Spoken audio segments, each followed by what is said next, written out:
accepté notre invitation. Donc, je vais te présenter. Donc pour ceux qui ne connaissent pas l'histoire de Laurent, donc le 10 décembre 1984, tu te rends au commissariat de police et tu racontes que c'est toi qui, la veille, a tiré avec une arme à feu sur un groupe de skinheads qui vous avait agressé, toi et ton ami. Tu as 18 ans et tu es condamné à 10 ans de prison ferme. Oui, c'est ça. Et là, tu rentres alors dans un cycle où tu alternes évasion, cavale, braquage et détention. Et tu deviens, comme tu le dis, un bandit dans ton livre. Malheureusement. Tu commets notamment une évasion assez spectaculaire à 28 ans, avec prise d'un surveillant en otage. Et là, tu es traqué un peu partout en France. Après être repêché, tu es condamné à 29 ans de prison. Et en prison, tu fais une rencontre décisive avec la culture et la littérature. Et c'est finalement avec ton stylo et avec les mots que tu prépares ta dernière vraie évasion, celle qui te redonne la liberté. Et je suis toujours en cavale, ouais, c'est ça. C'est toujours pareil. Du coup, on va revenir sur toute cette histoire. Mais avant ça, du coup, je suis curieuse de savoir comment à 18 ans, tu t'es retrouvée dans cette situation avec cette arme. Et est-ce que tu peux nous parler un peu de là où tu as grandi et de ton enfance ? En fait, moi, je suis dans la région parisienne depuis les années 70. Et à l'époque, pour la plupart d'entre vous, vous connaissez pas cette époque, mais 81, ça a été l'arrivée de Mitterrand, donc il y a eu un vent de liberté assez fou, les radios libres, tout un tas de choses qui ont été vachement une avancée. C'était l'époque Giscard, c'était vraiment, les choses étaient vraiment fermées. Et il y a eu toute une sorte de population qui a émergé de tout ça. Alors il y avait tout un tas de groupes, tout un tas de jeunes, tout un tas de gens qui se mélangeaient. C'était assez bien. Et il y avait aussi à l'époque l'extrême droite qui commençait à avoir vraiment une influence, et notamment dans les rues. D'ailleurs, c'était les skinheads, il y avait l'extrême droite violente qui est arrivée dans les rues à partir de 83-84. Et à cette époque, ils faisaient la chasse aux Arabes, ils faisaient la chasse aux PD, ils faisaient la chasse...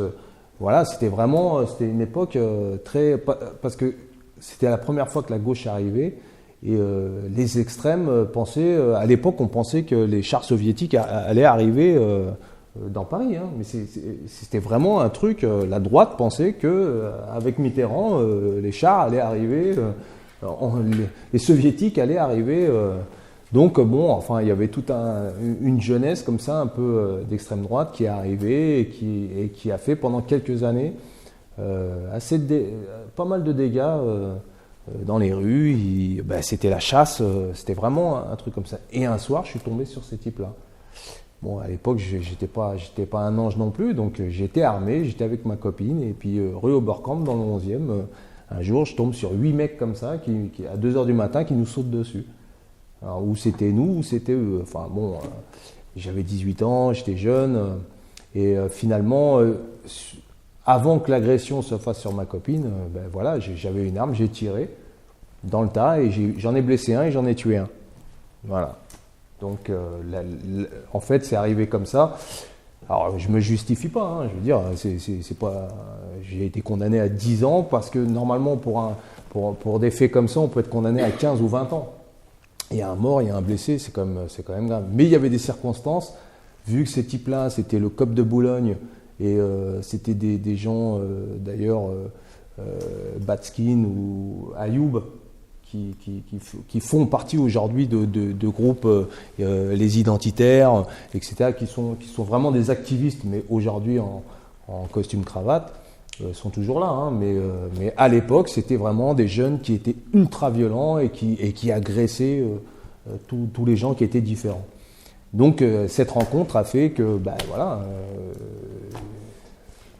Et même avant ça, en fait, ce que j'ai vu, c'est que tu as commencé en fait à tremper un peu dans des petites magouilles, des choses comme ça, avant 18 ans. Mais... quand ta copine essayait de décrocher de la drogue à l'époque, et du coup je me suis demandé, est-ce que tu t'es consciemment jeté dans cet univers-là un peu de la violence, de la délinquance ? Non, pas vraiment, je veux dire, c'était... En fait,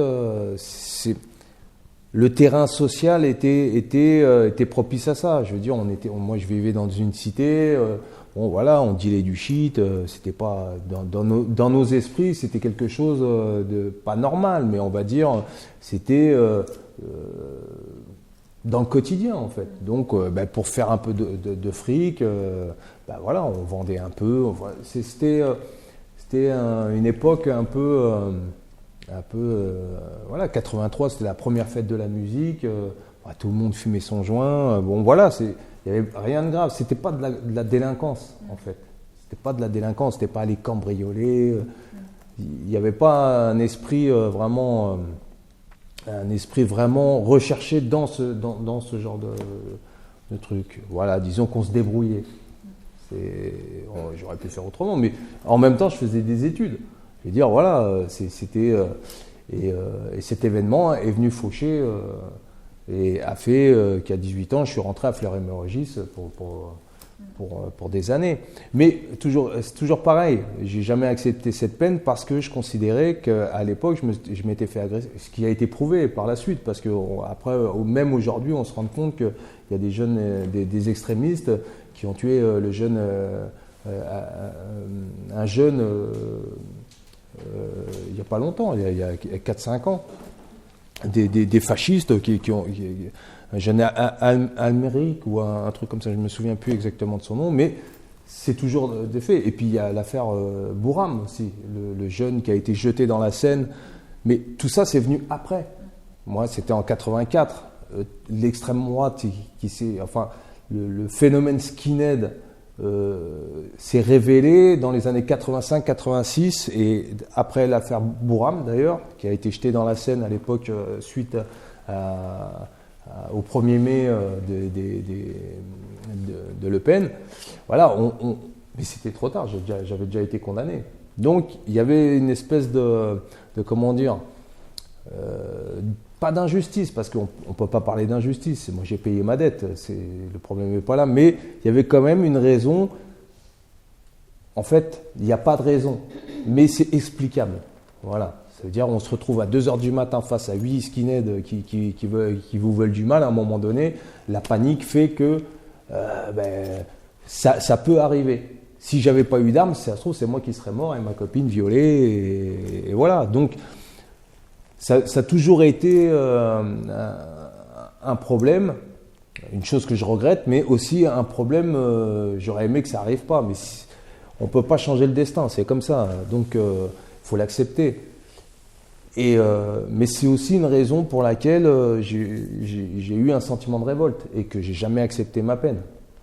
Parce que si les circonstances avaient été vraiment, ça serait passé pour de la légitime défense. En fait, et ça n'a jamais été vu sur le plan de la loi, ça n'a jamais été considéré comme de la légitime défense parce que la réponse n'était pas proportionnée à l'attaque sur le plan de la loi.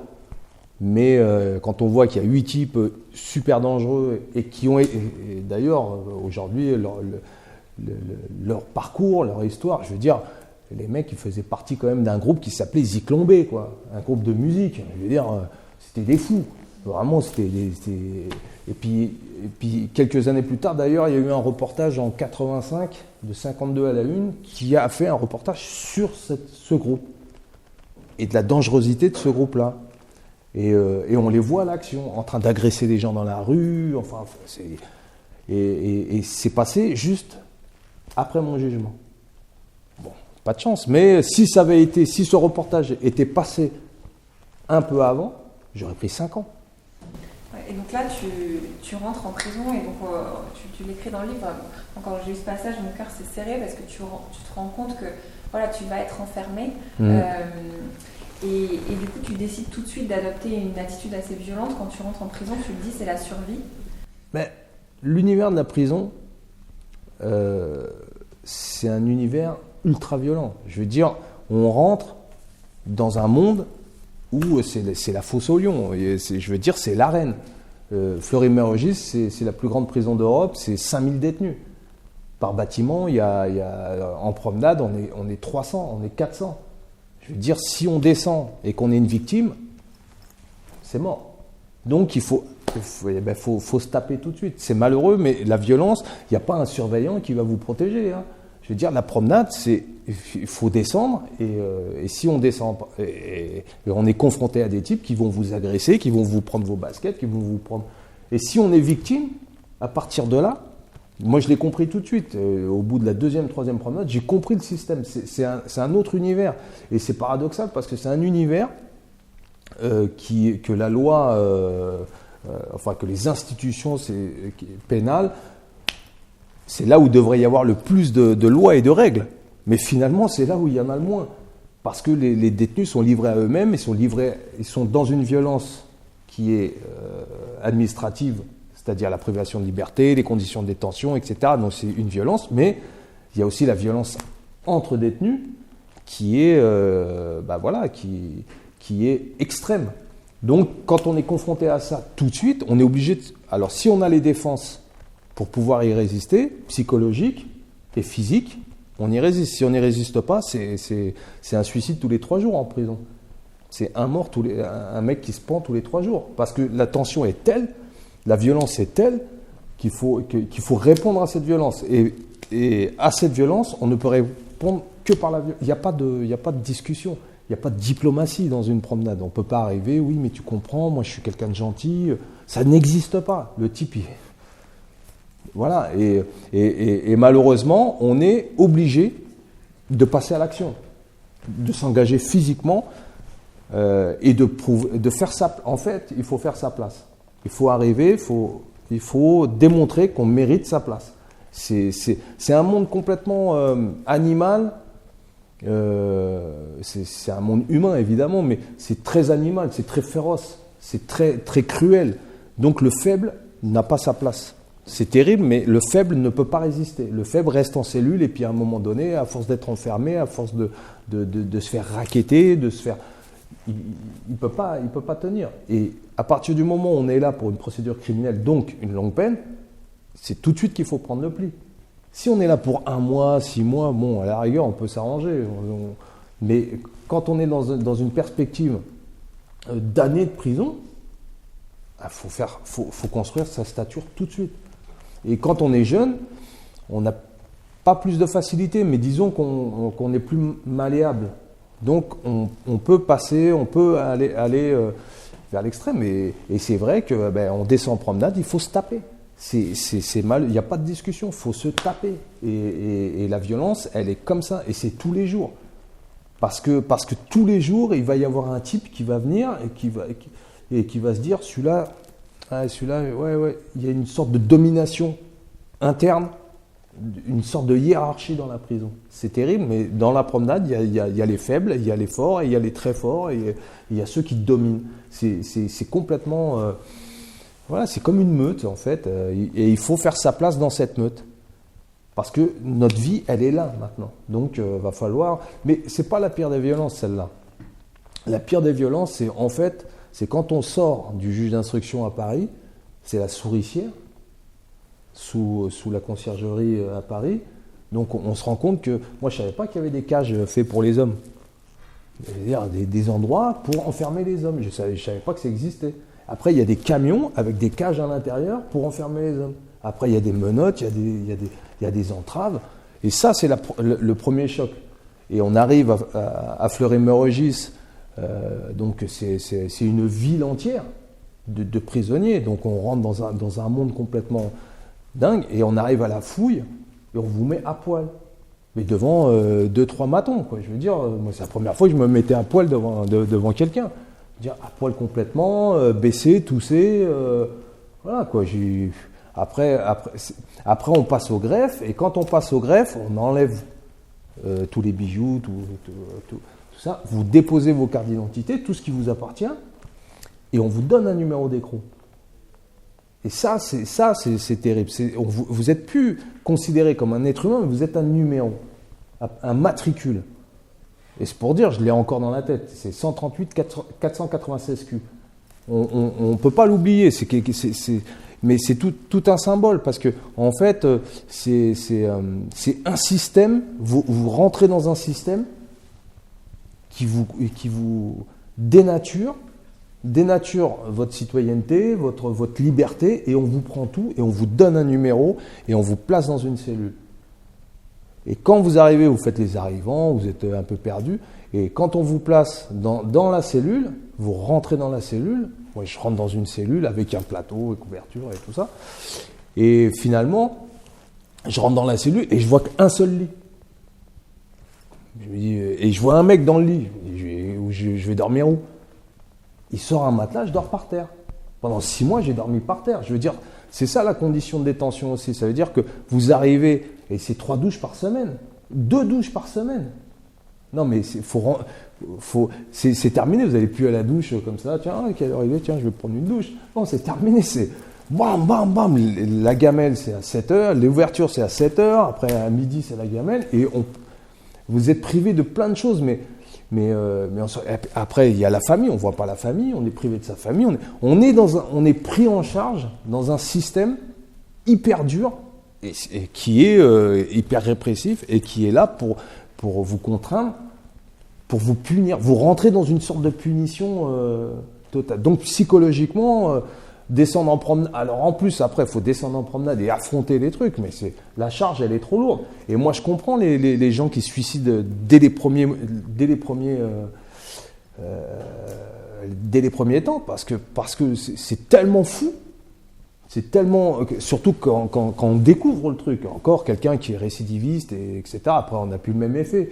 Mais le type qui arrive, qui est jeune et qui était là en train de fumer des joints et puis vivre la liberté et tout ça, etc. Et qui se retrouve dans un monde comme ça, un monde qu'on ne peut pas appréhender, on ne sait pas que ça existe en fait.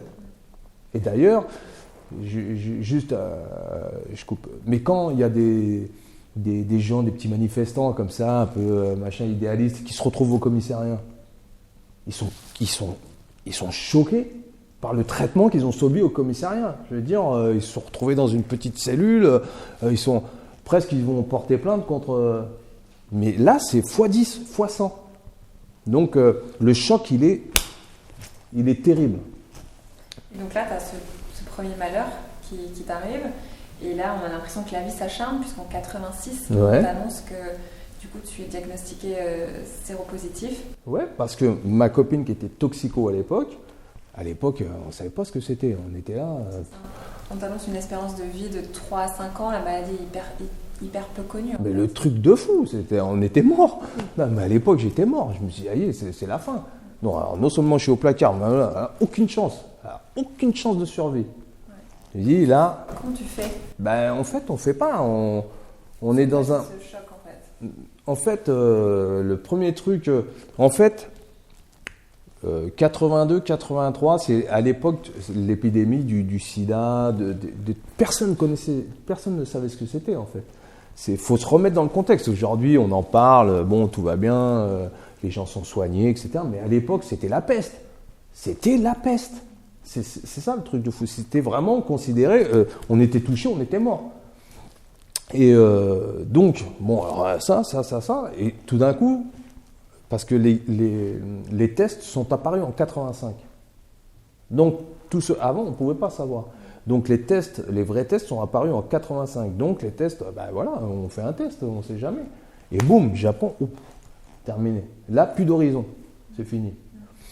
Et la seule chose qui vient dans l'esprit, alors où on s'effondre et puis on tombe et puis on meurt, et puis où on s'enfile une. Moi, la seule chose que je me suis dit, il faut tenir et sortir. Par n'importe quel moyen. Et c'est le moteur de ce qui m'a amené à faire tout ce que j'ai fait en fait. Donc c'est une motivation qui m'a amené à ma première cavale en 90. Parce que bon, en prison, voilà, sur 10 ans, à l'époque il y avait Mitterrand. Mitterrand donnait des grâces présidentielles. Donc en faisant le calcul, je suis arrivé à mi-peine assez vite. À 4 ans et demi, je pouvais bénéficier d'une conditionnelle, etc. Mais dans ma tête, une conditionnelle, pourquoi faire? De toute façon, je vais claquer dans 3-4 ans. Donc conditionnelle. Donc un jour, on me donne 10 jours de permission et je ne reviens pas. Je ne reviens pas et je me mets en cavale. Sauf que dans l'esprit de se mettre en cavale et je veux dire, j'ai fait 4 ans d'hyperviolence et je me retrouve en cavale avec un sursis et une non-perspective de vie. Alors, c'est pour ça que aujourd'hui, maintenant, avec le recul, je me dis comment j'ai pu, même moi, je me pose la question, comment j'ai pu arriver psychologiquement à supporter ça. Mais en fait, c'est un mystère, on ne sait pas, on tient ou on ne tient pas. Et finalement, en mars 90, je fais ma première cavale. Donc, je me rappelle, j'étais à Opéra, d'ailleurs, pas loin d'ici, dans un hippopotamus. Et j'ai mon pote qui est en face de moi, il est en cavale aussi, et il me dit mais tu sais que demain tu dois rentrer. J'étais à Melun, j'étais dans un centre de détention à Melun, et il me dit tu sais que demain tu dois rentrer. Je dis mais je rentre pas. Allez, c'est fini, de toute façon on va au bout, c'est terminé. Et je me mets en cavale et puis je me fais serrer 8 mois après avec une autre affaire et je retombe au placard. Et en fait, je termine cette peine de 10 ans qui s'est allongée à 12 ans et demi, je crois. Et je sors en 93. 93, mais je suis dans la même perspective. C'est-à-dire en 93, il n'y a toujours pas de possibilité de soigner les gens et tout, etc. Hein. C'est toujours cuit. Ma copine, elle a disparu. Enfin bon, bref, je suis dans un autre. Et puis en plus, j'ai fait de la prison, j'ai fait que de la maison d'arrêt. Je suis en fait, je suis très endurci. Mais on s'en rend pas compte. Mais la prison m'a vraiment endurci. Et je suis quelqu'un de déterminé. Et je vais jusqu'au bout du truc. Et finalement, en 93, je sors. Mais 15 jours après, je suis dans une banque, en train de braquer la banque. Et voilà. Mais pas pour des raisons d'argent, mais en fait, je me dis, de toute façon, il faut en finir, quoi. Il faut en finir, et puis en plus de ça, je vais pas aller me mettre à bosser, construire une carrière, et vivre normalement. Et ensuite, j'ai toujours pas. Aujourd'hui, je me rends compte, mais en fait, j'étais encore en état de choc de l'incarcération et des chocs que j'avais reçus. Mais ça, on s'en rend pas compte parce qu'on le vit, on est dans un engrenage et on s'en rend pas compte. Et finalement, 15 jours après ma sortie, je suis dans une banque, je suis en train de braquer, et boum, et je rentre dans ce truc-là. Et je trouve des associés, je tape tout seul, et puis bam, bam, et on bombarde. Et finalement, je me transforme. En fait, je me suis transformé, mais là, physiquement, socialement, je suis devenu un élément dangereux pour moi-même, mais aussi surtout pour la société, je veux dire. Mais j'ai toujours cette rancune de me dire, non seulement je défends ma copine, je me prends 10 ans, mais en plus de ça, je vais canner, et en plus de ça, on ne me fait pas de cadeaux. Mais moi, je ne fais pas de cadeaux non plus. Alors, on y va. Et il y a toujours cette perspective de se dire que, de toute manière, il n'y a pas d'espoir. C'est mort. Il n'y a pas d'avenir. Donc, à partir du moment où quelqu'un n'a plus rien à perdre, il a toutes les libertés. C'est terrible, mais il a toutes les libertés. Et j'étais dans ce truc-là où je faisais ce que je veux. Je dis, au moins, je vais faire comme je veux. J'aurai pas de limite. J'ai aucune limite. Et les limites, je les ai dépassées. Donc, voilà, forcément. Mais, évidemment, la police, elle dort pas non plus. donc en 94, je suis dans une planque au Pays Basque, je suis en train de dormir tranquillement et il est 5h30 du matin comme ça, et j'ouvre les yeux et c'était donc sur une montagne comme ça, et c'est le silence qui m'a réveillé. Et ils étaient en train de mettre des explosifs dans la porte comme ça. Et ils sont venus me péter à l'explosif à 6h du matin. Mais quand je dis à l'explosif, c'est vraiment à l'explosif. Ça veut dire que quand ça pète, donc j'ai senti passer le truc. Et le GIGN arrive, bon, bam. Et là, je repars pour de la prison, mais en plus avec des braquages de banque, etc. Mais en fait, on accepte le jeu, quoi. C'est comme ça. Sinon, je sais pas, je vais faire moine ou machin. Mais c'est dans le game. On peut pas sortir du jeu. En fait, c'est comme ça. Et je me retrouve encore dans une espèce d'engrenage qui m'amène à tomber en prison et avoir des affaires. Et je repars en fait, ma peine, elle finit pas. Elle finit jamais. Donc, en fait, je suis dans un truc qui n'a pas d'issue. Alors que moi, je pense qu'à m'évader. Donc, alors là, je me suis trompé de route, en fait. Et on arrive en 94. Et là, il faut s'évader encore. Donc, il faut encore s'évader. Donc, je cherche un subterfuge et finalement, je trouve la faille. Alors, je suis dans... Voilà. Et à date symbolique, le 9 octobre, pourquoi? Parce que c'est la date de l'abolition de la peine de mort, etc. Nous, on est condamnés à mort. Donc, enfin, c'est tout un truc. Il faut bien s'arranger. Hein. Faut que ça soit romantique un peu. Bon, bref. Et 9 octobre, date symbolique, c'est un dimanche. Je fais rentrer du matériel parce qu'en prison, on fait tout rentrer. Hein. Téléphone, armes, on fait comme on veut. Ce qu'il faut bien comprendre, c'est que la prison est un monde où c'est nous qui contrôlons, c'est pas les matons, c'est ni l'administration pénitentiaire, c'est nous qui contrôlons. On vit ici, donc on fait comme on veut. C'est comme ça. Et ça peut paraître fou, mais on fait rentrer ce qu'on veut. J'ai vu des gigots d'agneaux, j'ai vu des gens qui faisaient des michouis. Non, mais c'est vrai. C'est un truc de fou. On fait comme on veut. C'est comme ça. Ça veut dire qu'on trouve les moyens de pouvoir faire rentrer le matériel et on y arrive. Moi, je voulais m'évader, donc je fais rentrer des armes, je fais rentrer du matériel et finalement, le 9 octobre, alors j'avais trouvé une astuce, c'est que eux, dans leur esprit, les gens s'évadent toujours par une corde avec un grappin et puis ils essayent de monter. Et ça arrive, hein, il y en a qui réussissent, mais trop dur. Dans une prison super sécurisée, ça n'existe pas. Il y a tellement de barbelés, il y a tellement de miradors et de trucs, c'est pas possible. Puis il y a des détecteurs, etc. Bref. Donc, ce soir-là, je vais vous dire pourquoi c'est important de s'évader tout le temps. Après, je reviendrai à ça. Mais si j'explique ces évasions-là, en fait, je me suis toujours évadé, mais ça m'a beaucoup servi après dans la vie. Parce que, donc, la prison, c'est un système coercitif, dissuasif, hyper sécurisé.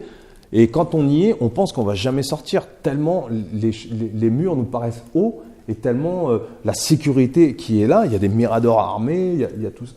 Mais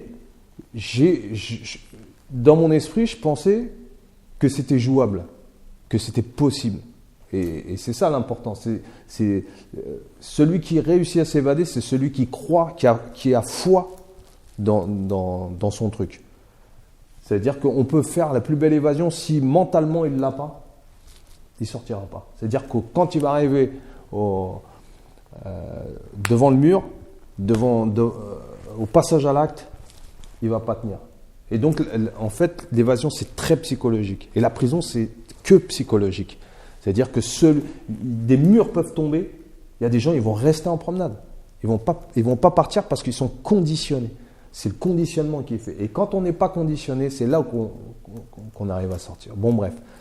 Et j'avais vu que il y a une ampoule qui avait grillé, et j'avais vu que la nuit, ils venaient, ils ouvraient, ils regardaient, ils voyaient que l'ampoule était éteinte. Et pour nous voir, il fallait qu'ils ouvrent la porte et qu'ils changent l'ampoule pour des raisons de sécurité, pour nous voir. Donc, ils venaient exprès. Je dis, c'est génial. Donc, j'étais avec un mec qui n'avait pas l'intention de s'évader, qui n'avait pas la puissance et qui leur faisait pas assez peur. Donc, j'ai trouvé un mec, j'ai mis du temps, mais j'ai trouvé un mec qui était client, qui était candidat pour pouvoir s'arracher. Parce que là, il fallait partir à deux. Parce qu'il faut neutraliser toute la prison.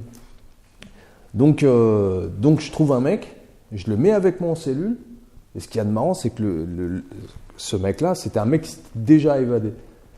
Et le gradé, il me dit, ouais, je vais vous mettre avec la Louelle, enfin c'est le nom de mon pote, je vais vous mettre avec la Louelle, mais vous savez, vous êtes 2 procédures d'assises, vous êtes des braqueurs, ça me convient pas, et je crois que ça va pas être bon.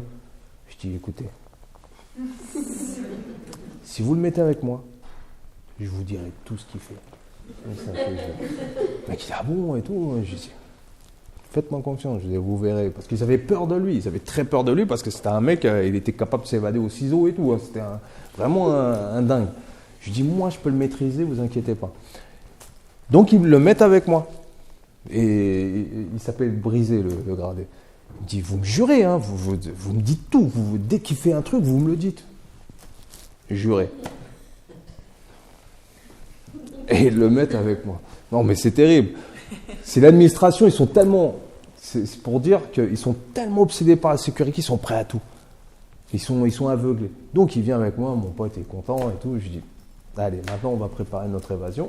Donc je fais rentrer le matériel et j'ai le client idéal qui va... Parce que pour un truc comme ça, il ne faut pas des gens qui reculent. Si on a des gens psychologiquement qui vont s'effondrer, on est mort. Et là c'est chaud pour nous après. Donc, soir du 9 octobre, 11h du soir, bam, on pète l'ampoule. Et on est habillé et tout, on est prêt. On ne sait pas si on va réussir ou pas, là, c'est quand même, c'est tendu quand même. Hein. Et en fait, c'est là où on met sa vie, c'est là où on prend tous les risques. On prend sa vie, on la pose sur la table et banco, on y va. Et pour la liberté. Ça veut dire que, je pourrais dire, dans ma vie, j'ai combattu pour ma liberté. Ça veut dire que j'ai pris ma vie et j'ai dit, voilà, banco, si ça ne marche pas, je meurs sur place. Et finalement, c'est pas du fait d'être prisonnier, d'avoir tort ou d'avoir raison, c'est le symbole. C'est quelque chose de très important psychologiquement. Et finalement, évidemment, ils ouvrent l'œilleton, il n'y a pas de lumière. Ils arrivent et ils ouvrent la porte. Ils ouvrent la porte, sauf qu'on a des armes, et puis et on en prend un, et on passe une quinzaine de grilles, les alarmes elles sonnent de partout, je jette des fumigènes, enfin bon bref, c'est assez folklorique, hein, on peut dire que... Et j'enferme 2 matons dans ma cellule, ces abrutis ils appellent le Mirador, mais le Mirador il croit que c'est des matons, il croit que c'est des détenus, donc ils appellent pour rien.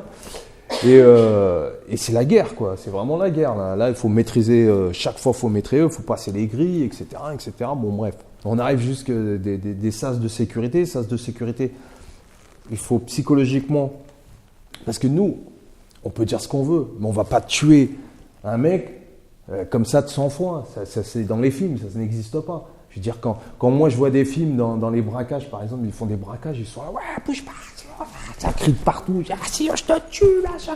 C'est des fous, c'est pas comme ça que ça se passe. On sort même pas l'arme quand on va dans un braquage. Ils sont programmés pour donner l'argent sans qu'il y ait le moins de bordel possible. Donc on va pas arriver de terroriser les gens, on est là pour l'argent. Et là c'est la même chose. Là c'est une évasion, mais si on est bloqué, on va pas exécuter un mec pour ça. Voilà, à un moment donné, ben voilà, on est mort. Mais il faut leur faire croire le contraire. C'est ça le jeu, c'est qu'il faut faire croire, il faut avoir leur donner l'impression qu'on est capable de tout. Et ça, c'est un jeu. Et ce jeu-là, ben, quand ils rentrent dedans, c'est mort. Et c'est marrant parce que quand les rôles sont inversés et que les matons sont perdus, en fait.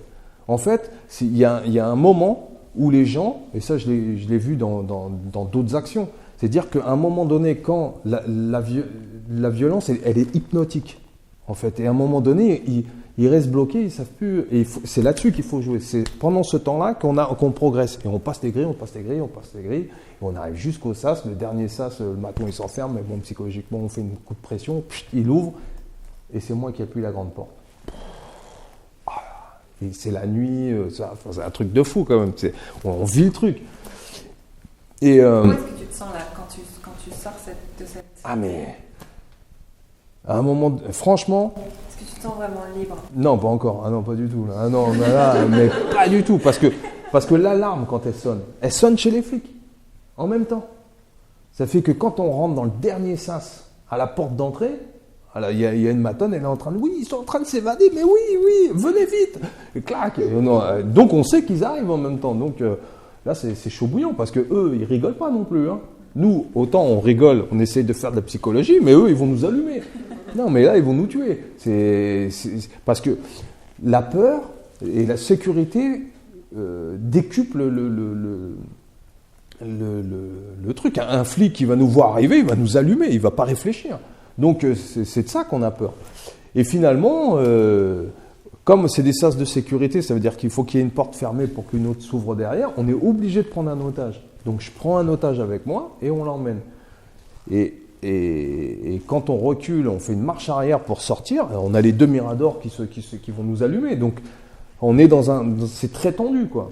Et finalement, on fait une marche arrière, on fait un tête à queue et puis on arrive à partir. Et à ce moment-là, le poids de la prison, là, on est dehors, quoi. Je veux dire, on a réussi notre truc. C'est-à-dire que, je ne sais pas comment expliquer, mais il y a une espèce de... Et on se met à rigoler. Non, mais on a des barres de rire. On n'arrive plus à être sérieux. Et le maton à côté, c'est des fous. Je dis, non, mais... Et on rigole, on se marre. Et on est en train de foncer à fond sur l'autoroute. Et il y a un barrage. Et on tombe sur un barrage de flics. Parce qu'eux, ils étaient en train d'arriver, mais ils savent qu'on est sorti de la prison. Donc, ils ferment la voie rapide. Et ils commencent à mettre les herses, ils commencent à sortir les armes et tout. Et mon pote, il me dit, mais on fait quoi? Je dis, tu fonces dedans. On va... Je veux dire, on peut plus reculer. Je veux dire, si on s'arrête au milieu, bonjour, salut, bon, on revient. C'est impossible. On est tellement dans une dynamique de trucs. Et on a défoncé le barrage. On défonce le barrage. Et puis bon, on a réussi, après, on a pris quelques impacts. Mais on est dans le... En fait, on ne se rend pas compte, mais on est dans le rythme, quoi. Donc, on est dans le truc. Et on sort, et on arrive à se planquer dans la campagne, parce que la voiture, elle est morte. Donc, et on se pose. Bon, et je laisse le maton, je l'attache, voilà, je le mets dans un coin, et puis nous, on se barre. Et à ce moment-là, et c'est là où on sent la liberté. C'est-à-dire que quand on est en prison, on ne voit plus les étoiles. On est dans un cube de béton. Donc, cube de béton, on ne voit plus rien. Et là, je me retrouve dans la campagne avec la voûte céleste. Je suis complètement... je suis en train de marcher sur une route goudronnée, comme ça. Ça sent l'herbe, le truc. Et je suis en train de voir mon pote, il est en train d'embrasser les arbres, cet abruti. Non, mais vraiment, il embrasse les arbres. Je dis, mais qu'est-ce que tu fais? Je dis, ça fait trop longtemps que je n'ai pas vu d'arbres. Ça faisait 15 ans qu'il n'était pas sorti. Donc... C'est un instant magique. En fait, c'est un instant magique, mais qui ne dure pas. Parce que le problème, c'est qu'on est parti, on s'est retrouvé à 10-15 km de la prison, en rade et à pied. Sauf que le lendemain, quand ça se lève, il y a le plan épervier. Plan épervier, hélicoptère, chien, et tout le truc. Donc... pour partir, on est obligé de rentrer dans une maison, de voler une voiture, et de revoler une voiture, d'aller braquer une banque, et de machin. Et après, c'est une cavale dans laquelle je ne vais pas rentrer dans les détails, mais c'est tout le temps comme ça. Tout le temps. C'est assez violent que tu es sur le qui-vive constamment. Ah ouais, mais on est pourchassés. Je veux dire, les flics, ils sont pas là pour rigoler. Rue Tolbiac, ils essayent de nous serrer dans la rue. Voilà, on est armés. Parce que, en fait, on est un peu déguisé en fait quand on joue ce rôle-là, parce que on pense qu'on est un gangster, donc il nous faut des armes, donc machin. Mais en vérité, aujourd'hui, je me rends compte que c'était un rôle qu'on jouait parce que j'étais jeune, j'étais dans la pulsion, et que voilà. Et donc, bon, ça dure quelques mois, et cette fois, c'est le raid. Alors, j'ai eu droit au GIGN et j'ai eu droit au raid qui nous encercle. Et là, il a fallu que je me tape avec mon pote. Parce que mon pote, il ne veut pas se rendre. Alors, imaginez la situation. On est encerclé par le raid. Dans l'Oise, là, d'ailleurs, c'était. On est encerclé par le raid et mon pote, il me dit, ouais, moi, je ne me rends pas. Je lui dis, moi, j'ai bien envie de me rendre parce que si on ne se rend pas, on va se faire allumer. Donc, il a fallu, tout un truc, mais... Et finalement, on se retrouve et on repart pour... alors cette fois, on part pour des années, quoi. Mais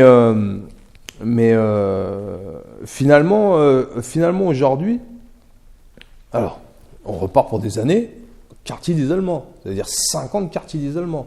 Quartier d'isolement, c'est dans une cube de béton, mais tout seul, sans voir personne. Ça, est-ce que tu peux nous en parler un peu de cette partie d'isolement?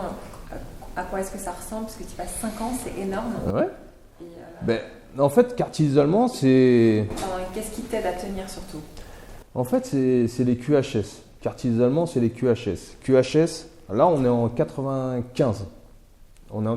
C'est important la date parce que en 95, là, c'est le bout de ma vie. Hein. Franchement, je me fais serrer, je pars pour 30 ans, enfin 15 ou 20 ans, où je me dis, cette fois,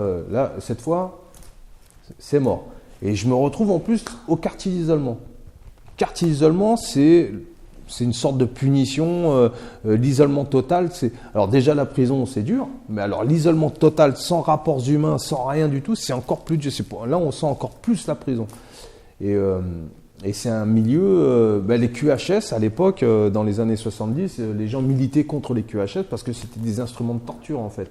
Et le quartier d'isolement est un instrument de torture psychologique. C'est-à-dire qu'on isole un être humain et on lui met la pression pour qu'il devienne dingue. Et la plupart deviennent dingues ou suicides ou machin. Mais en fait, j'ai pris ces années d'isolement dans le bon sens. Ça veut dire que je m'en suis servi pour faire une recherche intérieure. C'est-à-dire que comme le corps il peut pas sortir, comme on peut pas, on est enfermé dans un cube de béton, que la promenade elle n'est pas plus grande que ça pendant des années, eh ben on met à profit. C'est l'esprit qui prend la place en fait. L'esprit, ça veut dire qu'on va à l'intérieur de nous et on cherche, on se demande mais qu'est-ce qui nous est arrivé ? Qu'est-ce qui nous est arrivé ? Pourquoi j'en suis là ? Pourquoi je suis enfermé dans un cube de béton comme ça ? Est-ce que c'est ma vie ? On se pose plein de questions comme ça. Et en fait, c'est un travail. Bon, et en plus, je suis transféré tous les 3 mois. Ça veut dire que je suis dans un quartier d'isolement tous les 3 mois. Bon, je tourne. Voilà, c'est un truc assez insupportable. Mais ça ne m'empêche pas de réfléchir, de me dire, mais à quoi ça rime tout ça ? En plus, après, je tombe malade. Donc alors là, c'est encore pire que tout. Mais j'ai de la chance quand même. Une vie de merde, mais j'ai de la chance. Et finalement, les trithérapies, tout ça, les médicaments arrivent en 96. 96, super. Et je commence à les prendre, ça fonctionne super bien. Et je remonte. 96, je remonte tellement fort que je fais une tentative d'évasion à la cour d'assises de Metz. Mais il faut faire du sport. On ne peut pas se laisser faire non plus. Donc, prise d'otage à la cour d'assises de Metz. Voilà, j'essaye de passer, mais ça ne fonctionne pas et tout. Et je prends 2 ans. Je prends 2 ans en plus. Et donc, encore 4 petits isolements, etc., sans parler des coups qu'on prend et tout. Mais c'est le jeu, c'est le truc. Et finalement, je sors donc en 2000-2001 du quartier d'isolement. Et en 2001, je suis à la santé. Ici, là, dans le 14e, là, je suis à la santé. Et ça fait 5 ans, 6 ans que j'ai pas discuté avec un être humain. Je veux dire, c'est quand même assez ouf. Dans la société dans laquelle on vit, tout le monde est en train de textoter, tout le monde est en train de... Moi, rien. Il n'y a pas de cadeau. Mais en fait, ça m'a permis d'ouvrir de me poser de me remettre en question, en fait. Et quand on se trompe dans sa vie, à un moment donné, il faut se poser des questions. Il faut se dire, mais il y a un truc qui ne va pas. Alors, on peut se trouver des excuses. Mais en fait, il faut éliminer les excuses et puis aller en profondeur. Et en fait, on fait un travail sur soi-même et on essaye de se connaître, d'être en face de ses propres démons et de les affronter. Donc ça m'a permis d'avoir ce recul-là. Mais comme les retraites, les gens qui font des comment ça s'appelle, des trucs spirituels et des méditations, etc. Mais en fait, c'est une méditation, une sorte de méditation, c'est une nouvelle forme. D'ailleurs, il faudrait faire peut-être un business là-dessus, les mettre dans un quartier d'isolement, comme ça ils vont comprendre, c'est terminé, ils n'ont plus de problème. Mais bon, bref, et donc je sors comme ça. Est-ce que c'est en quartier d'isolement que tu lis beaucoup aussi ? Ah ouais. Alors, ça aussi, ça j'avais omis le truc. C'est-à-dire que quand on est à l'isolement et même en prison, etc., quand on lit, c'est une sorte d'évasion. Ça veut dire qu'on rentre dans le bouquin, mais plus que on ressent vraiment le truc. Et c'est surtout au mitard. Parce que comme je faisais des tentatives d'évasion et pas mal de conneries, je faisais beaucoup de mitard. Donc le mitard, il n'y a qu'un livre et rien du tout. Donc on lit le bouquin et on rentre dedans.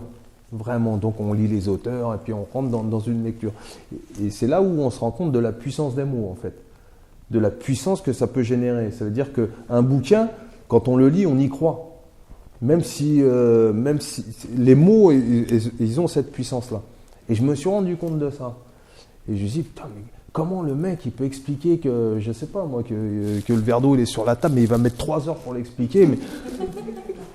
Mais il va t'en faire un truc, mais on va rentrer dedans, ça va être intéressant. Mais pourquoi c'est intéressant il y a un verre comme ça, mais comment il fait pour que ça le rendre intéressant? C'est ça, il y a toute un mode d'écriture. Après, chacun a son style, mais il y a un truc qui nous intéresse, qui nous attire.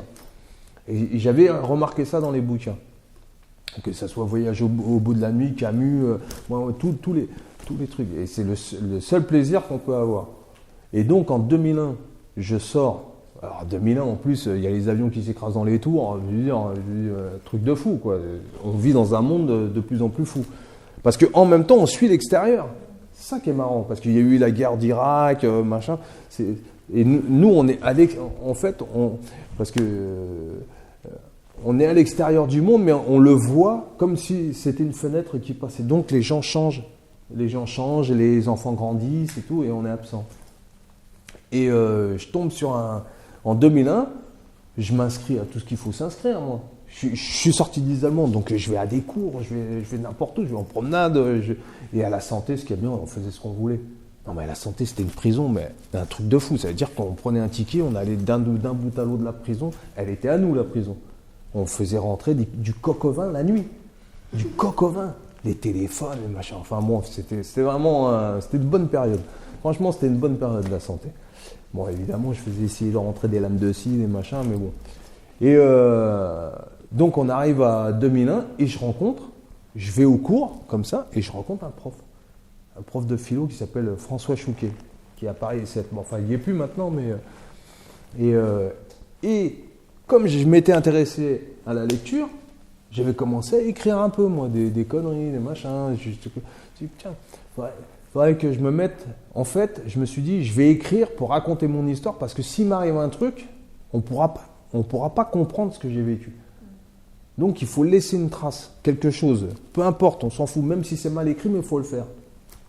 Et je rencontre ce prof qui m'inscrit à ses cours, etc., machin, et il me dit, l'écriture, la plume est plus forte que l'arme. Oui, c'est ça. Amène-moi une arme et après on en discute. Mais sur le fond, il m'a dit, tu verras, la puissance de l'écriture est bien plus forte que ce que tu peux croire avec les armes et ton truc. En fait, tu vas dans le mur. Mais avec l'écriture, tu ne vas pas dans le mur.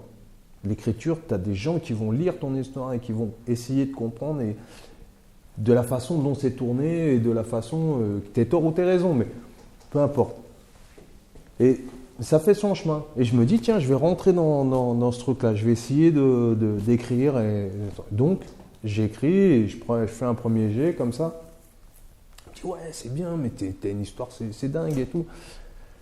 Je dis, ouais, mais bon, elle n'est pas finie. Parce que moi, je suis en 2001, je ne suis pas encore jugé.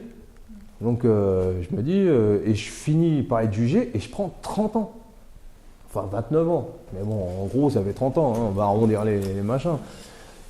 Et là, bon, alors c'est vrai, les médicaments, tout ça, on se dit, mais putain, j'ai 30 ans à faire, quoi. Et je viens d'en faire plus de 14.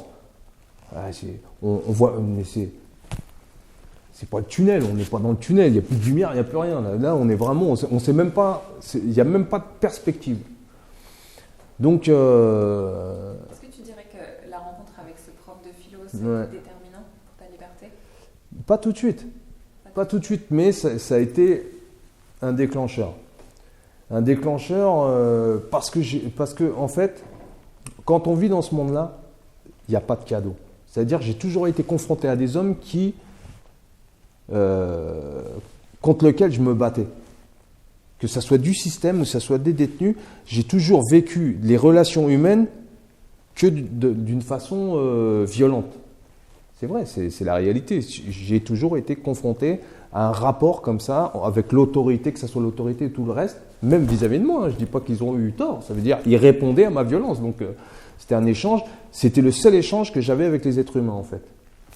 Et quand je rencontre ce prof, je vois que c'est un mec, il sacrifie tout, il vient pour essayer de nous apprendre des choses. C'est-à-dire qu'un mec qui s'intéresse à nous. Et qui veut apporter son savoir pour essayer de nous en sortir. Et c'est un type qui allait en cour d'assises pour dire aux gens, aux juges, etc., que ce type était valable. Et il a fait sortir des mecs. Il a donné des diplômes pour que les mecs puissent prendre une et le mec, il le fait gratuitement, quoi. Et je me disais quand même, ce type-là, on lui a rien demandé, il vient et il nous aide à pouvoir nous en sortir. C'est quand même beau. Et c'est là où la perspective change. C'est là où on se dit, putain, il y a quand même des gens bien. Il n'y a pas que la guerre et les trucs. Et ça fait son chemin. Et après, petit à petit, on se rend compte que ça existe. Et qu'on arrive à... Et je rencontre... alors, j'avais une visiteuse de prison et... Bon, voilà, on tombe amoureux et on se fait serrer au parloir.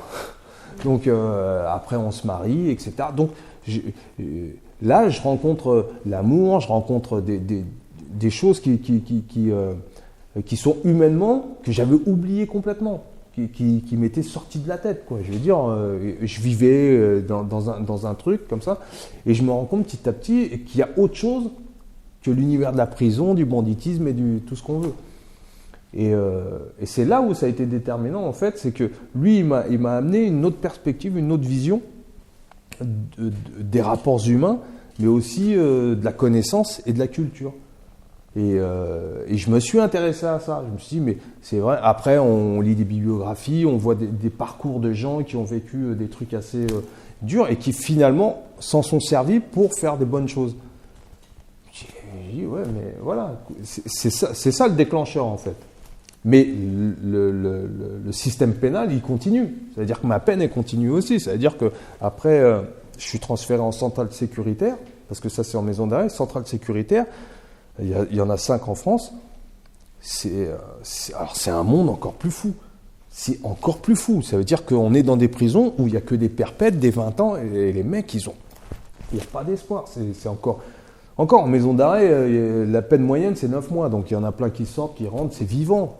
Mais là, on arrive dans des tombeaux. Il n'y a plus personne. Clairvaux, Moulin-Isère, Saint-Maur, c'est vraiment des prisons hyper dures. Et finalement, je me dis, mon destin, ça va être ça. Ça veut dire, je vais finir dans une centrale, et je voyais les mecs, avec leurs petites bêches comme ça, comme dans le film Papillon.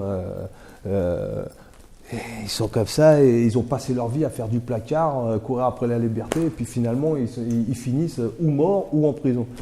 Et je me suis dit, non, ça ne m'arrivera pas, ça. Pas question.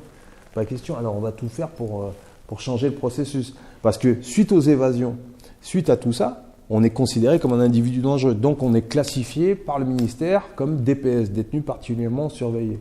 Moi, je dis détenu particulièrement sage. Mais bon, c'était pour rigoler. Mais bon, donc on est classifié et avec cette classification, on ne sort pas. C'est-à-dire pas de conditionnel, pas de permission, rien du tout. C'est vraiment un truc de dingue. Et finalement, les années passent, j'apprends, je passe le DAU, j'arrive, j'étudie, et je suis toujours en rapport avec l'université Paris 7, mais comme je suis transféré tous les 3 mois, je dois faire le tour de France pour revenir sur Paris et reprendre mes études. Enfin, c'est un truc de fou. Mais c'est la sécurité qui veut ça. Donc, tous les 3 mois, ils viennent me chercher, ils me transfèrent dans une autre prison pour éviter une évasion et tout. Même si on leur explique qu'on ne veut plus s'évader, eux, ils s'en foutent. Ils se disent non, allez. Donc, ça dure 12-13 ans à tourner comme ça tous les 3 mois. Changement de cellule tous les mois et changement de prison tous les 3 mois. Pendant 12 ans. D'ailleurs, j'en ai vu des camions de transfert. Et finalement, j'arrive à Moulin-Isère. Moulin-Isère, c'est la centrale la plus dure, même d'Europe, je crois. Il y a 100 détenus, 200 matons, sécurisés à mort. C'est des blocs c'est des cellules en béton. Les plafonds sont rabaissés. C'est un truc de fou. D'ailleurs, il y a des reportages sur Moulin-Isère. Vous pouvez voir, c'est celui qui reste 1 an, il commence à devenir fou dans cette prison. Et moi, ma punition, c'était de m'y mettre parce que comme j'avais brûlé Clairvaux, parce que quand je ne me plaisais pas dans une prison, il faut dire la vérité, je la brûlais. Pourquoi ? Parce que c'était le seul moyen d'être transféré le plus rapidement possible. Ça veut dire qu'il me ramenait en maison d'arrêt et après, il me retransférait dans une autre prison. Parce que si on reste... Moi, ce que j'avais peur, c'est de ressembler au peuple des murs. Je les ai appelés comme ça. Le peuple des murs, c'est des gens qui, ça fait 20 ans, ils sont dans la prison. Et ils sont comme les murs. Ils sont gris, ils marchent comme ça. Mais moi, c'était mon angoisse. Ça veut dire, je veux pas être comme ça. Je veux dire, c'est vraiment la centrale, c'est ça, quoi. C'est des gens, ils meurent en prison, ils vivent, et ils meurent en prison. Et j'ai jamais accepté. Est-ce que tu as une rencontre, est-ce qu'il y a une rencontre en particulier où c'est d'observer, de voir tous ces gens où tu t'es dit, je décide de me libérer de cette condition-là En fait, non, ça vient progressivement. En fait, l'image c'était l'image de ce que j'allais devenir. C'était l'image de ce que j'allais devenir. Ça veut dire que j'étais dans un système qui me préparait à devenir un être comme ça. Ça veut dire qu'on a tous un rôle à jouer dans la société. Tous. Et même le dernier des détenus, il a un rôle à jouer. La société toi, tu vas être un gangster. Toi, tu vas être un machin. Même si c'est involontaire. Mais c'est des choses, une fois qu'on est dans cette empreinte-là, on y reste. Et ça, j'ai dit, pas question. Et en fait, c'est ça. Moi, je me suis toujours évadé, mais pas évadé aussi physiquement. Mais c'est aussi ça. Il faut s'évader de sa condition. Ça veut dire, je me suis dit, je veux pas devenir un prisonnier ou un individu dangereux, considéré comme dangereux, et faire la une des journaux et terminer sur une fusillade à la con, porte de Clignancourt. Hein, je veux dire, et parce que ça, ils vont s'en servir aussi pour justifier la sécurité, pour justifier l'oppression, pour justifier plein de trucs. Et je serai dans ce rôle-là. Donc, j'ai décidé de faire totalement autre chose. Et à partir de là, il faut se poser, réfléchir et créer quelque chose. Ça veut dire que dans la condition dans laquelle j'étais, ce qui est la plus dure, ça veut dire que j'ai aucune chance. Non, mais là, j'ai aucune chance. Ça veut dire que j'ai condamné à 30 ans, je suis cramé. Et avec ça, il faut construire. Je veux dire, voilà. Donc, le seul moyen, c'est le contact à l'extérieur. Et je me suis dit, et un jour, je crée un blog. Un blog décrit sur le Nouvel Obs, quoi. Je veux dire, voilà, je suis payé par le Nouvel Obs pour faire des textes toutes les semaines, et qui s'appelle Vue sur la prison, il y est toujours. Donc, et en 2005, je crée le premier blog d'un prisonnier qui raconte ses chroniques toutes les semaines. Il n'y en a pas, ça n'existe pas. Donc c'est le premier truc. Et je suis dans la centrale de Moulin-Isère. Centrale de Moulin-Isère, et je commence à gratter et machin. Le premier truc qui sort, et bam, ça explose. C'est-à-dire que, alors, ça explose, mais le directeur, il vient me voir tout de suite. Hein. Il me dit, mais qu'est-ce que c'est que ça? Parce que la combine, c'est que c'était un blog pirate. Ça veut dire que je ne passais pas par la censure. Donc j'étais libre, j'expliquais les conditions de détention, etc., etc. Et je fais ça pendant 4 ans. Et je tue tout le monde. C'est-à-dire que vraiment, ça fonctionne super bien. Et je parle des femmes enceintes en prison, je parle de tous les problèmes de la prison, mais brut. Après, ça a été repris, mais voilà. Et j'ai des contacts. Et là, je me rends compte que l'écriture est une arme. Et finalement, suite à tout ça, je suis transféré à la centrale de Poissy, là, ici, et je tombe sur une directrice, franchement, je ne parle pas avec eux en général, mais elle me prend à la bonne. En 2008, je rencontre ma seconde femme, parce qu'on fait aussi des rencontres en prison, on a des parloirs et tout, on s'arrange. Et je fais ma fille. Donc, j'ai un bébé qui s'appelle Tileli. En kabyle, ça veut dire liberté. Parce que c'est elle, en 2008, qui me fait sortir et je vais à la maternité. Et je me retrouve comme ça, dans une maternité. Ça fait 15 ans que je ne suis pas sorti. Je dis, putain. Et c'est là que le processus commence à changer. Je deviens père, j'ai écrit un bouquin, je suis un blogueur. Aujourd'hui, on dit les blogueurs, mais c'est moi qui l'ai inventé. Hein, bon, bref. Je fais pas des trucs de cuisine. Hein. C'est aussi. Et bon, bref. Et finalement, je me rends compte que 4 ans avant ma sortie, je me suis transformé en quelqu'un d'autre. Parce qu'on est obligé de passer par cette opération, c'est-à-dire qu'on est obligé de créer un avatar acceptable socialement. Enfin, qui va pouvoir, en vérité, je vais me servir de lui pour sortir. En fait, c'est une évasion que je suis en train de préparer. Mais bon, mais ça, c'est plus fort que moi, c'est à l'intérieur. Donc j'étudie, je passe le DAU, je deviens père de famille, je crée un blog, j'écris. Bon, voilà, il se passe des trucs. Et la directrice, même le ministère, ils se sont dit, mais là, il se passe quelque chose. Il se passe quelque chose. Mais ils ne comprennent pas. Et en fait, c'est une métamorphose qui va m'amener finalement, parce qu'il faut convaincre le juge d'application des peines, il faut convaincre tout un tas de gens pour pouvoir sortir, parce que moi je sors en 2024 encore. Donc si je veux, en quelque sorte, on va dire sortir pour bonne conduite, hein, c'est ça, enfin le but du jeu c'est ça, il faut amener des billes. Donc je trouve un boulot, je mets 4 ans pour réaliser ça. Et au bout de 4 ans, j'arrive devant la juge d'application des peines. Elle arrive avec le dossier, déjà. Alors, le dossier, elle dit, voilà, écoutez, vous avez fait 25 ans. Je lui dis, oui, j'ai fait 25 ans plein. Vous voulez quoi? Que je fasse 30 ans? Je vais les faire. Je me dis, à quoi ça sert? Là, j'ai un boulot, j'ai un enfant, j'écris, je fais des trucs. Vous voulez quoi? Est-ce que vous voulez vraiment me garder en prison pour que je fasse 30 ans plein et machin? Je dis, c'est complètement con. Je dis, réfléchissez, faites-moi sortir en conditionnel, et en conditionnel, vous pourrez mieux me surveiller pour pas que si je fais une peine sèche, je vais sortir, je vais peut-être recommencer. Si vous m'enlevez toutes les chances que je vous donne aujourd'hui, si ça se trouve, dans 5 ans, je les aurais pu et je vais partir en guerre. Donc, choisissez. Et elle a eu la bonne intelligence, mais la directrice, je ne sais pas ce que je lui ai fait, mais elle a tout fait pour que je sorte. Elle m'a fait enlever le DPS. Ça veut dire qu'elle est allée au ministère, elle a dit, voilà, vous faites enlever ce DPS. Et c'est Rachida Dati à l'époque qui me l'a enlevé. Chose qui est très difficile. Mais bon, bref, cette transformation m'a permis, un jour, en 2010, en janvier 2010, paf, la porte est s'ouvre et je suis en conditionnel. Donc, ça veut dire qu'en fait, évidemment, j'ai préparé cette évasion-là.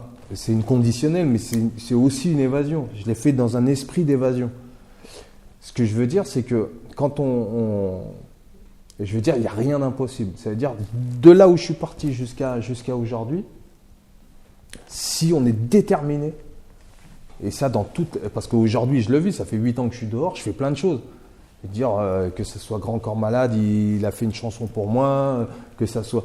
Je veux dire, j'ai tourné, j'ai écrit pour faire des films, je fais plein de choses. C'est-à-dire que tout est possible, tout est ouvert. Mais c'est une question de détermination. En vérité, c'est psychologique, c'est dans la tête. Il ne faut pas se laisser abattre, il faut avancer. Alors, évidemment, je ne vais pas donner des leçons, je n'ai pas les capacités pour. Mais l'histoire, la conclusion de l'histoire, c'est qu'en définitive, il faut s'évader, quoi. Il faut s'évader de sa condition. Ça veut dire, parfois, on croit qu'on ne peut pas y arriver parce que voilà, je suis comme ça, mais non.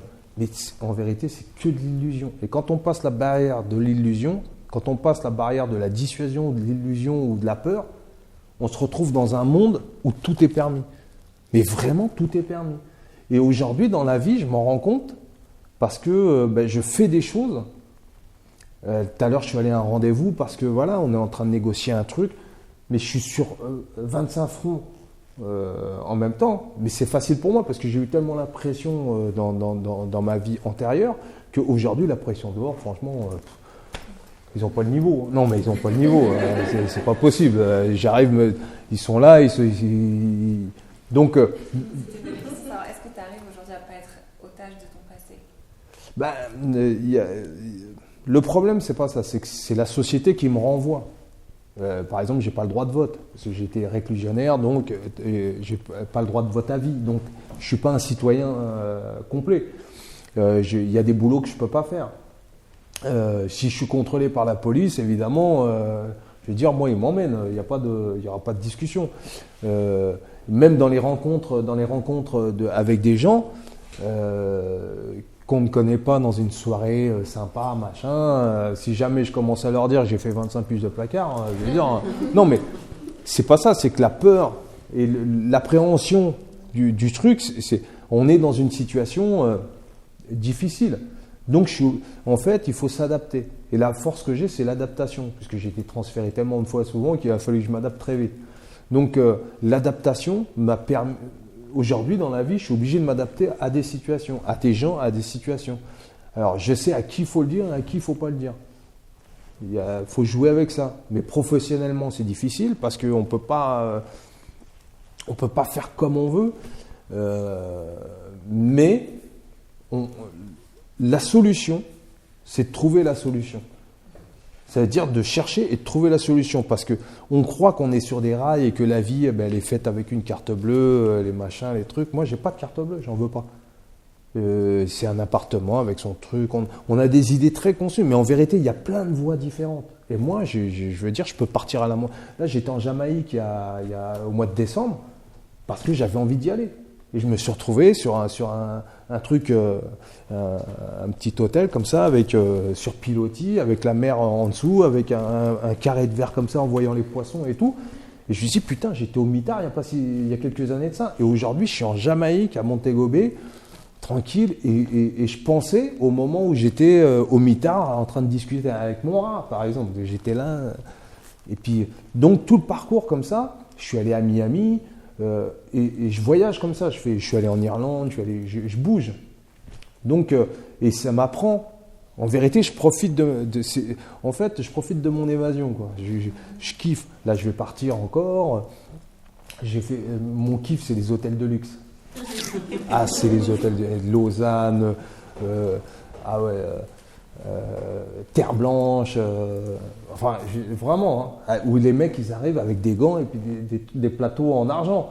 Il y en a un, il s'est pointé, juste l'anecdote, il y en a un, il se pointe à ma porte comme ça avec un plateau d'argent. Moi je prends le plateau, en vérité il vient, il dépose tout. Moi je prends le plateau et je prends le plateau en argent, je lui dis ouais c'est bon.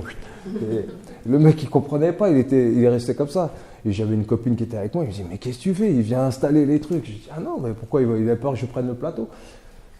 Et on vit dans un monde, où dans ces endroits-là, à Beaumanière par exemple, Beaumanière c'est au Beau-de-Provence, c'est un complexe, un hôtel, même Bill Gates il a sa baraque là-bas, enfin c'est un truc de fou. Et on voit des gens, des milliardaires, à Terre Blanche par exemple, il y a des milliardaires russes, ils achètent leur filet, ils n'ont pas de soucis. Mais c'est bien de voir un peu ce côté-là où ils sont tellement dans l'opulence que ça paraît fou, quoi. Et moi, ça me fait marrer. En tout cas, moi, je visite. En fait, je me balade, je rentre dans des trucs. Et c'est pour ça que dans la vie, aujourd'hui, je me marre. Enfin, c'est vrai, j'ai une vie chiante, j'ai une vie dure. Mais aujourd'hui, et j'ai eu une deuxième petite en plus. Donc, elle a 4 ans. Voilà, donc en fait, on se dit que tout est mort, parce qu'au départ, j'étais bien mort. Hein. Et puis finalement, on se rend compte qu'il y a des miracles dans la vie. Mais les miracles, il faut aller les chercher, quoi. Mais vraiment, faut se taper avec. Et puis quand ils viennent pas, il faut tirer, quoi, hein, parce que sinon, il n'y a rien qui vient. Donc, cette détermination, cette vie-là, en fait, je ne regrette pas du tout d'avoir eu la vie que j'ai. Parce que ça m'a permis d'avoir une vision, une approche de la vie qui n'est pas conditionnée. Attention, il y a des choses que je regrette. Hein. Il y a des choses, il y a eu des victimes aussi, hein, dans les braquages, dans les trucs. Ça, je ne fais pas l'impasse. Mais j'ai payé. Hein. J'ai payé mes 30 ans, donc j'ai payé mes parties civiles. Mais c'était le prix à payer. J'étais dans l'erreur, cette erreur-là. Aujourd'hui, c'est des choses que je ne recommencerai jamais. Pourquoi ? Parce que j'ai plus ayant des enfants, j'ai plus de respect pour la vie. Il y a des choses l'homme se transforme. C'est jamais. Il y a Maurice Bellay, il disait qu'il n'y avait pas de déchets humains. Ça veut dire ce que ça veut dire. Ça veut dire il faut laisser la chance aux gens. Si vraiment, si on sent qu'ils veulent se battre, hein, il faut les aider. Et c'est comme ça que le prof, la directrice, et des gens comme ça qui sont venus m'aider, qui m'ont tendu la main, parce qu'ils se disent, il y a quelque chose à faire. Et finalement, ils ne regrettent pas. La directrice là, dont je vous parle, c'est marrant, elle est directrice générale de Fleury-Mérogis aujourd'hui. C'est dire que c'est la première prison que j'ai faite. Donc, il y a un symbole comme ça. J'ai une dernière question pour toi, Laurent. Il y a des gens qui t'ont tendu la main, tu viens de le dire, et pour un mec à l'isolement, excuse-moi, pour un mec à l'isolement, je parle beaucoup quand même. Mais non, mais en fait, parce que je parlais tout seul. Non, mais Et donc il y a des gens qui t'ont tendu la main, mais il y en a aussi, donc quand on lit ton histoire, on se dit qu'il y en a peut-être qui ont cherché à te nuire, donc les skinheads, les matons, etc. Est-ce qu'aujourd'hui, en regardant en arrière, tu as réussi à pardonner? Et est-ce que toi, tu as réussi à te pardonner? Est-ce que le pardon, pour toi, ça fait partie du chemin? Non, en fait, c'est trop tard. Moi, je dis que le pardon, c'est bien beau, mais je veux dire, si on te fait du mal et puis qu'on vient de dire pardon, c'est symboliquement, pour moi, c'est très religieux, ça. Tu comprends? Le pardon, c'est un domaine qui, en fait, c'est pas toi qui pardonne. Dieu, il te pardonne ou toi, t'as pas la possibilité de pardonner, en fait. Fais ce que tu as à faire, mais tu vois, le pardon, c'est quelque chose de plus important que tu ne crois. En fait, on pardonne jamais. Nous, on n'en est pas capable. Je te le dis, il faut être franc. Qui va pardonner le mal qu'on nous a fait? Je veux dire, quelque part, au fond, on peut passer à autre chose. Mais regretter, oui. On peut regretter des choses. On peut dire, voilà, ça, j'aurais pas dû le faire, ça, j'aurais pas dû le faire. Mais c'est trop tard. C'est-à-dire, le mal qu'on a fait ou qu'on nous a fait, on nous l'a fait. Ce qu'il faut, c'est faire avec. Ça veut dire que si un jour tu rencontres ton ennemi, au lieu de te battre avec lui, essaye de comprendre ce qui s'est passé. Le pardon, il vient ou il vient pas. Mais je veux dire, tu vois, pour moi, c'est pas une obsession, quoi. C'est pas un truc, ça m'appartient pas. Je veux dire, avec tout ce que j'ai fait dans ma vie et tout ce qu'on m'a fait, c'est ni à moi de pardonner, ni aux autres. Tu comprends? Ça fonctionne pas, parce que c'est trop tard. On est devenu, de toute manière, on est devenu ce qu'on est devenu. Donc, ouais, je trouve que c'est une approche un peu, le pardon, c'est une approche un peu trop cadrée pour moi. Tu vois ce que je veux dire? Ou pas, hein. Peut-être qu'on n'a rien compris à ce que j'ai dit. Hein, bon, merci Laurent. Bah ouais. Bah voilà. Hein.